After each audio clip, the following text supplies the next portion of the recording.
Greetings, Nelson here today with another video.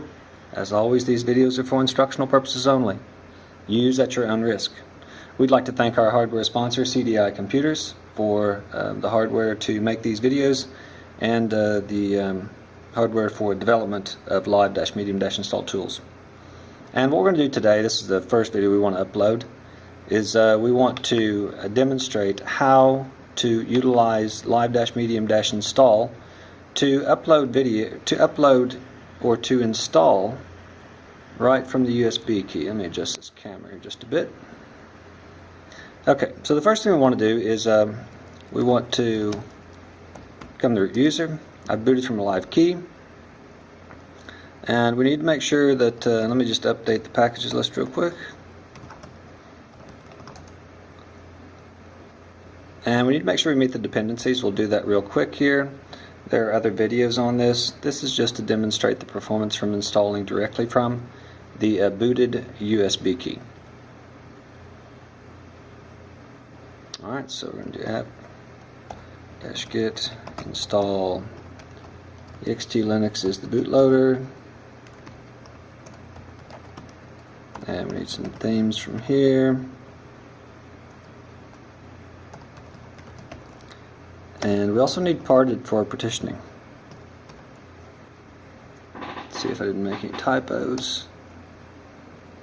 And so while this is installing, this essentially will meet the dependencies that we need to pull it in directly from the USB key. And then we're going to have a video on how to utilize live-partial-squashfs-updates. Alright, so looks like we're ready here now. Just a bit of tidy work, I think.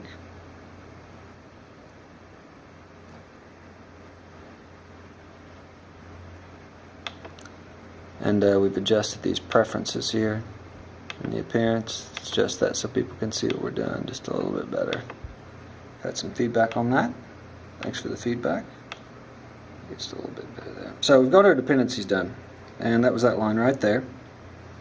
And now then we're going to get a copy of the install script.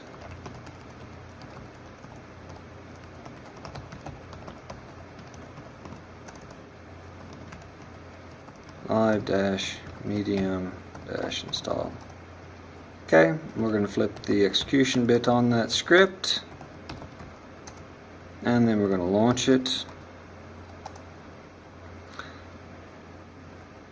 And right here, if you leave it as default, it will try to pull in the rsync, but otherwise it's going to go ahead and pull it in right from the USB key. Okay.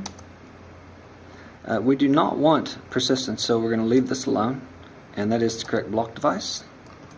And here's the sanity check, and we're off. So it takes about 3 minutes, give or take a bit, for the rsync installation model, and this right here should be a bit shorter than that, and looks like it's got about 25 seconds to finish that squashfs file, which is the largest part of the installation. This is xfce, and some of the other demonstrations that we ran we utilized GNOME, so we'll see how this fares up with them. Looks like it's about done. And so you can see it's pretty peppy to install it from that USB key, and if you have an image mastered as you like, all should be well. Let me adjust my camera just a bit there, make sure we're getting what you need. There we go.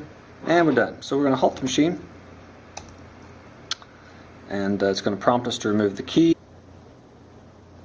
And here we are. We're back up to the boot menu, and we're booting our system that's been essentially we installed the core components to the hard drive, and we're actually booting the live media right from the hard drive.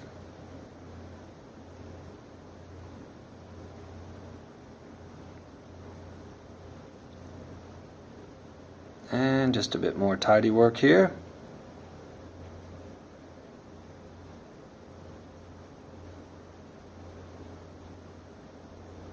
And there you have it. Again, this was an example of showing how to install the live media right from the USB key to the hard drive using live-medium-install. I hope you've enjoyed the video today, and as always, perhaps watch another.